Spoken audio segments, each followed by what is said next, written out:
네, 계속해서 관련 내용 자세히 짚어보겠습니다. 서정빈 변호사와 함께합니다. 어서 오십시오. 안녕하십니까? 네, 안녕하십니까.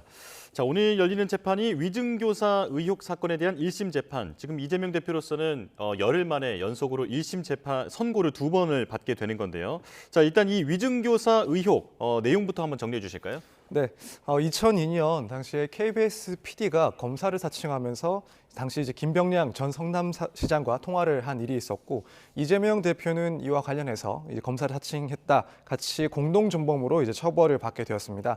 그리고 나서 14년이 지난 이후인 2018년경에 이 경기지사 토론회 과정에서 이재명 대표에 대한 이런 관련된 질문이 있었을 때 이 대표는 당시 사건은 누명을 썼다라고 발언을 한 게 있습니다. 네.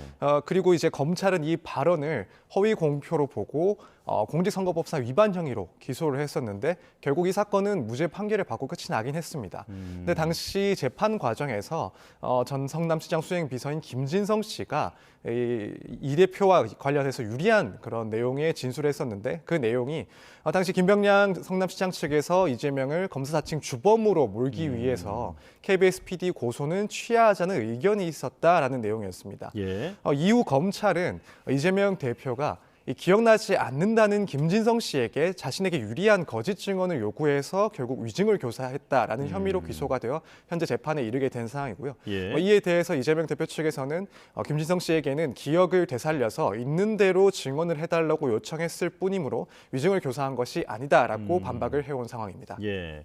자, 그런데 이제 위증이 있고 위증교사죄가 있지 않습니까? 이 위증교사죄가 혐의가 성립되려면 어떤 게 입증돼야 합니까? 우선 위증이 성립이 돼야 됩니다. 네. 이 위증이라는 것은 법정에서 선서한 증인이 자신의 기억과 반하는 그런 진술을 했을 경우에 성립을 하게 되는 거고요.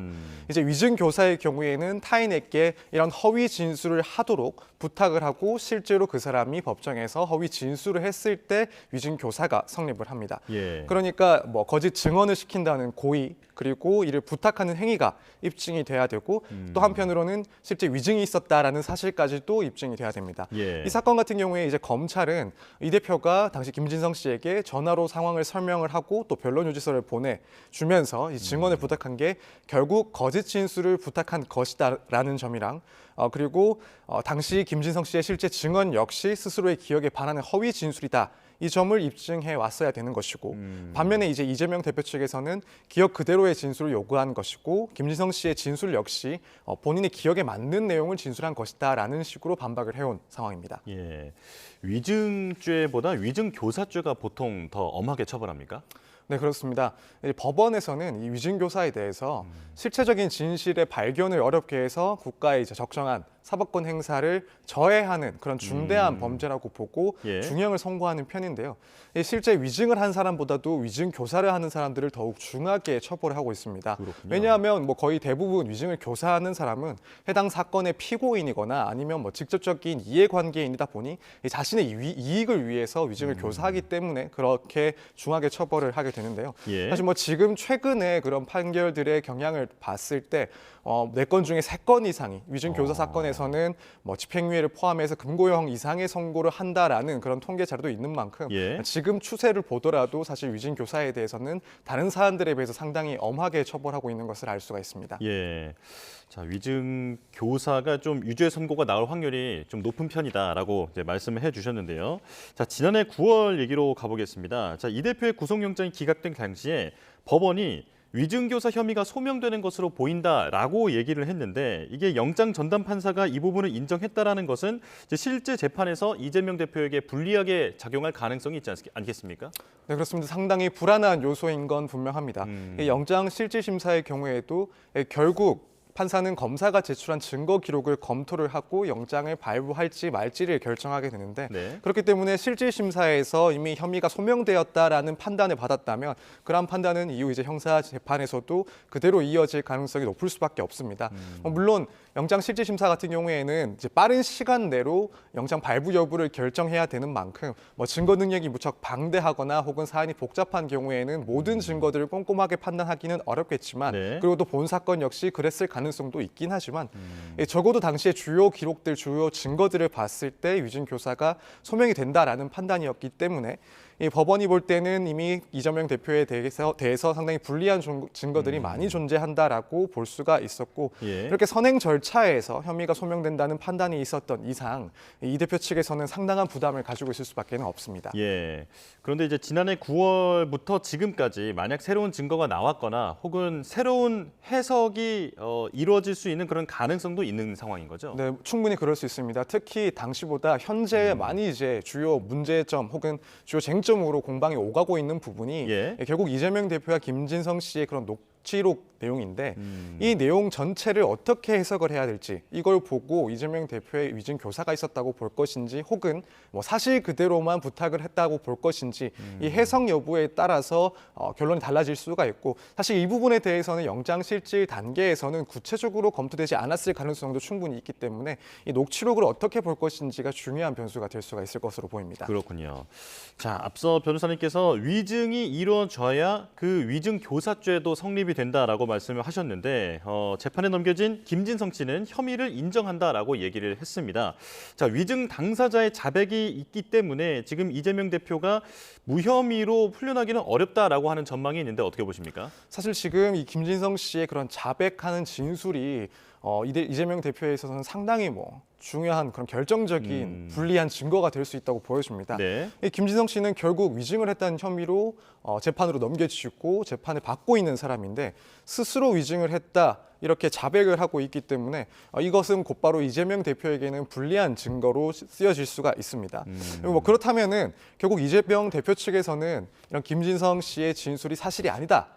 혹은 이런 것들이 사실이라 하더라도 본인은 여기에 대해서 교사를 한 사실이 없다라는 점을 입증을 해야 되는데 이것도 쉬운 일은 아니고 예. 또 한편으로는 이렇게 법원 입장에서 봤을 때 굳이 그렇다면 위증 혐의로 재판을 받고 있는 사람이 거짓 자백을 할 이유가 무엇이 있는가를 따졌을 때 이 지금 이 대표 측에서는 외부적인 그런 압력이 있었던 것으로 보인다라고 변론을 하고 있지만 이 점 예. 역시도 사실 밝혀내는 것이 쉽지가 않은 일입니다. 그렇기 때문에 어떤 점을 보더라도 이런 김진성 씨의 자백은 이 사건에 있어서 사실 결정적인 그런 증거가 될 수가 있지 않을까 이렇게 생각이 됩니다. 예.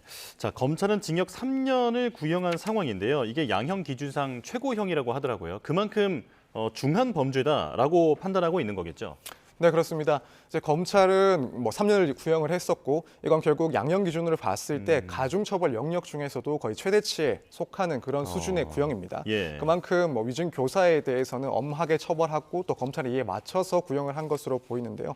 물론 현재까지 상황을 봤을 때 이재명 대표와 김진성 씨의 전체 대화 내용 맥락을 어떻게 평가하는지에 따라서 무죄를 선고받을 가능성도 배제할 수가 없는데 예. 만약에 이제 또 유죄로 판단을 한다면 그런 전제 하에서 예상을 하자면 최근의 위증 교사에 대한 판결 추세를 봤을 때 아무래도 벌금형보다는 집행유예 가능성이 높다고 볼 수는 있겠지만 예. 또 한편으로는 또 쉽게 예단할 수 없는 부분도 있긴 합니다.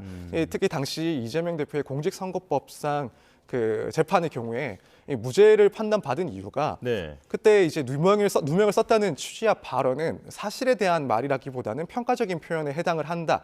이 이유 때문에 무죄를 선고를 받았습니다. 그러니까 다시 말하면 김진성 씨의 증언이 핵심적으로 영향을 주지는 않았던 그런 선고였다고 볼 수가 있기 때문에 그렇다면 이 점까지도 고려를 했을 때 법원에서는 보다 가중 사유라기보다는 혹은 경감 사유로도 볼 수가 있기 때문에 이런 점은 지금 상황에서 예측하는 것은 무척 어려운 상황으로 보입니다. 예.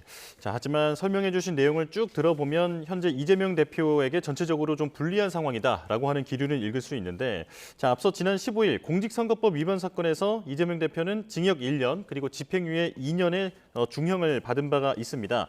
자, 만약 이번에 위증교사마저 유죄가 나올 경우에 앞으로 사법 리스크를 해소하기는 어려워지는 것 아니냐라고 하는 전망이 있는데 어떻게 보십니까? 네, 그렇습니다. 사실 지난번에 있었던 공직선거법상 그 재판과 관련해서도 징역 1년 그리고 집행유예 2년을 받게 되어서 그 자체로도 정치적인 타격이 무척 크지만 이 본 사건 역시 그 결과에 따라서 타격이 적진 않을 것으로 예상이 됩니다. 선거 범죄가 아니라 하더라도 금고 이상형을 선고를 받아서 확정이 되면 결국 실효될 때까지 피선거권이 박탈되는 것은 마찬가지고 만약 오늘 징역형이 징역형 이상의 선고를 받는다라고 하면 이후에 그런 진행 과정 등을 예상을 했을 때 향후 이제 대권 주자로서의 기회가 박탈될 가능성도 상당히 높습니다. 뿐만 아니라 현재 이 사건 외에도 진행 중인 재판들이 대부분이 무죄가 아니면은 징역형을 선고받을 것으로 예상되는 재판들입니다. 예. 그런데 이제 막 선고를 받기 시작한 사건들이 유죄를 받고 또 징역형을 받게 된다면 이 다른 재판들에 대한 부담이나 불안감도 당연히 가중될 수밖에 없고 어느 하나라도 유죄를 받으면 피선거권 박탈이 예상되는 상황이기 때문에 예. 이재명 대표 입장에서는 그런 정치적 타격이 크게 우려되는 상황이라고 보여집니다. 예. 어찌됐건 말씀해주신 그런 이제 재판들을 지금 세어보면 5개인데 이게 모두 다 대법원까지 간 다음에 형이 확정되어야 그 피선거권에 대해서도 결정이 나오는 거잖아요. 네, 그렇습니다. 네, 그렇죠. 자, 그리고 이제 현재 정치권에서는 만약에 오늘 이재명 대표가 1심에서 집행유예도 아니고 아예 징역형이 나오게 된다면 법정 구속을 할 수 있느냐에 대해서도 지금 화두가 되어 있는 상황입니다. 자, 이 부분은 어떻게 보십니까? 사실 지금 국회의원은 이제 현행법에서 이제 현행범을 제외하고 회기 중에는 국회 동의 없이 체포가 되거나 혹은 구금될 수가 없습니다. 네. 그렇기 때문에 이제 체포 동의안이 필요한 것인데 과거 2023년 9월경에 이제 국회에서 이재명 대표에 대한 체포 동의안이 통과됐었지만 예. 당시에 이제 구속영장이 기각되는 일이 있었습니다. 그래서 이때 체포 동의안이 여전히 이 사건에서 효력이 살아 있는지 여기에 대한 문제가 이제 제기되고 있는 건데 지금 국민의힘 측에서는 이 사건에 대한 체포 동의안이 그때 통과됐기 때문에 이 사건 재판에 있어서도 여전히 그 효과가 유지가 된다. 그렇기 때문에 징역형을 선고받으면 법정 구속이 가능하다라는 입장이고 이제 민주당의 경우에는 별도의 체포 동의안이 필요하다는 입장입니다. 개인적인 생각으로 봤을 때는 네. 당시에 이제 이재명 대표에 대한 검찰의 구속영장 청구가 결국 기각이 되었던 만큼 그때의 체포 동의안은 이제 효력이 사라졌다고 보는 것이 법리적으로는 타당해 보이고 예. 그렇기 때문에 만약 이번에 징역형을 선고받는다 하더라도 새로운 체포 동의안이 통과되지 않은 이상 법정 구속은 할 수 없을 것으로 보여집니다. 예. 근데 개인적인 의견도 말씀해 주셨습니다만 만약 이 부분에 대해서 이제 국민의힘과 더불어민주당의 의견이 이제 갈리고 있는 이런 상황에서 정치적 합의가 이루어지지 않으면 이런 것도 법정 다툼으로 갈 수 있습니까? 사실 그런 부분은 결국 국회에서 표결로 이제 다투어야 될 부분이기 때문에 예. 만약 이런 체포 동의안에 대해서 발부되지 않는다, 동의안이 통과되지 않는다라고 하면 법원 입장에서는 여기에 대해서 어떤 강제력이나 간접적인 수단을 행사할 수는 없습니다. 예, 그렇기 예. 때문에 이 부분은 결국 정치적으로 해결해야 될 문제에 해당합니다. 아, 그렇군요. 자, 이제 재판부가 어떤 판결을 내릴지 촉각이 지금 이목이 지금 모이고 있는 상황인데 법원이 생중계를 허용하지 않았더라고요. 자, 어떤 이유입니까? 네, 그렇습니다. 법원은 관련 법익을 종합적으로 고려했을 때 네. 사건의 진행 경과 등을 고려했을 때 촬영이나 중계를 실시하지 않기로 했다라고 판단을 했는데요. 사실 이것은 지난번 이제 공직선거법 관련해서 재판이 있을 때도 마찬가지 이유로 동일하게 관련 법익들을 고려해서 이런 중계를 허용하지 않은 것과 동일한 내용입니다. 예. 사실 지금 규칙에서는 피고인이 동의를 하면 혹은 동의가 없더라도 공공의 이익이 있다라고 판단이 된다면 재판장이 재량으로 이 생중계를 결정할 수 있다고는 되어 있지만 이 사안이 민감한 만큼 여러 가지 법익을 고려했다는 취지를 들어서 이렇게 중계를 허락하지 않은 것으로 보여집니다. 예, 그러니까 이런 재판을 공개하는 것의 이익이 지금 그러지 않았을 때보다 크다고 볼 수는 없다. 네, 지금 이렇게 판단했다라는 건데요. 자, 그리고 오늘 선고 이후에도 이제 이재명 대표 관련 재판이 줄지어 예정되어 있습니다. 남아 있는 재판은 어떤 게 있는지 좀 간략하게 말씀해 주실까요? 네, 지금 공직선거법 위반 그리고 위증교사 사건 외에도 대장동, 백현동 이제 배임 사건 그리고 위례신도시 사건 또 성남 FC 불법 후원금 사건이나 네. 대구북 송금 의혹 사건 그리고 최근에 또 기소가 된 이 경기도 법인카드 관련 업무상 배임 사건 등 예. 이제 총 8개 사건에 대해서 재판이 진행 중이고 이 대부분은 이제 막 시작한 단계거나 혹은 한창 진행 중인 그런 재판들입니다.